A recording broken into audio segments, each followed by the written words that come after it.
This is an old Sears Roebuck 8-track tape player that I picked up recently at a reasonable price, and wanted to show some information on it. Your controls to begin with: you've got the program to switch between the 4 different programs on an 8-track. Your indicator lights down there to indicate which track's being played back. The door, and then the an eject button, and then sort of a 4-mode selector. And your choices are to just play one program and stop and eject the tape, or play one program repeating, or go through all the programs and repeat endless, or play all programs once and stop. Here's a look inside the machine. It's pretty well built. It weighs about 6 or 7 pounds.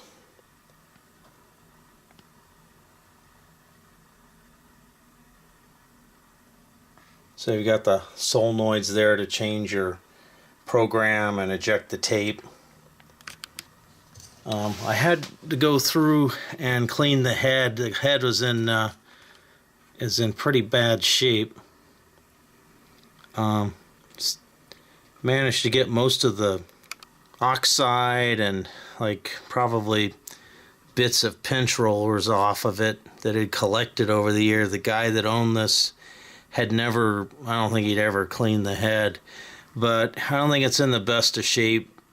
Probably if you wanted to make this machine perfect, you'd do that amongst other things. Also there, the capstan has some pinch roller residue from a tape that must have been played in it that was had a decaying pinch roller. Here's the bottom cover of the machine, and it's pretty obvious. It says here, Pioneer Electronic Corporation. I think that this is probably a rebadged Pioneer unit that was made for, for Sears. Here's the underside of the machine. The belt is still intact, which is kind of amazing for something this old. And the machine works fairly well. I'll demonstrate it here in a moment. On the back, you got your power cord and your line level outputs. You have to use this with an amp. And you can also adjust the output level with that pot there. Alright, so here's a demo of the machine. When the tape's not inserted, it's sort of in a powered off mode. Once you push the tape in, it activates this micro switch, which then powers up the electronics in the machine.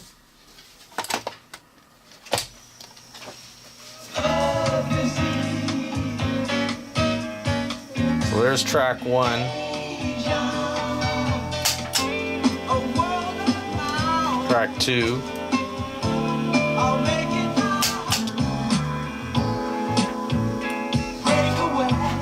Three, 4.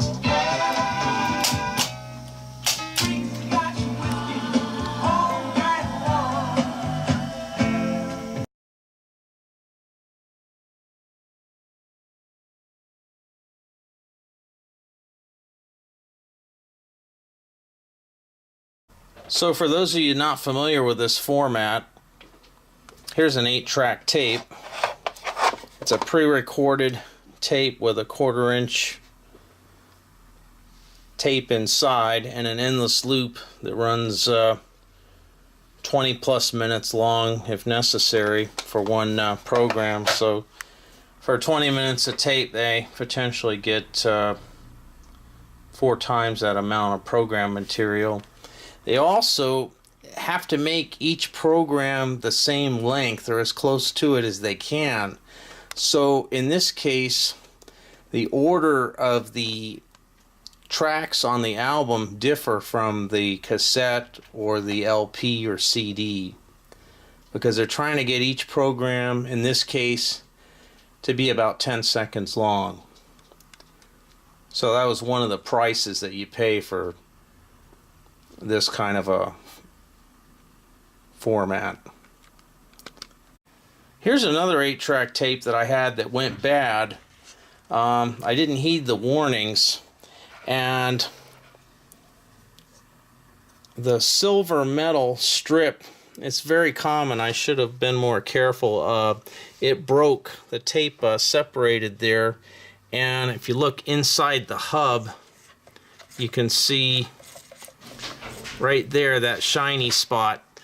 I need to pull that out and then splice it together. Also, this backing tape here, this backing foam, is deteriorating, and that's going to be replaced as well. In this case, the pinch roller is still in pretty good shape. So I'm going to do another video fixing this tape. I went online and ordered, there's people out there that sell some of the repair parts to fix these tapes. I thought it might be fun to try. I'm going to spool off the tape there onto a reel and then try to splice it and put it back together.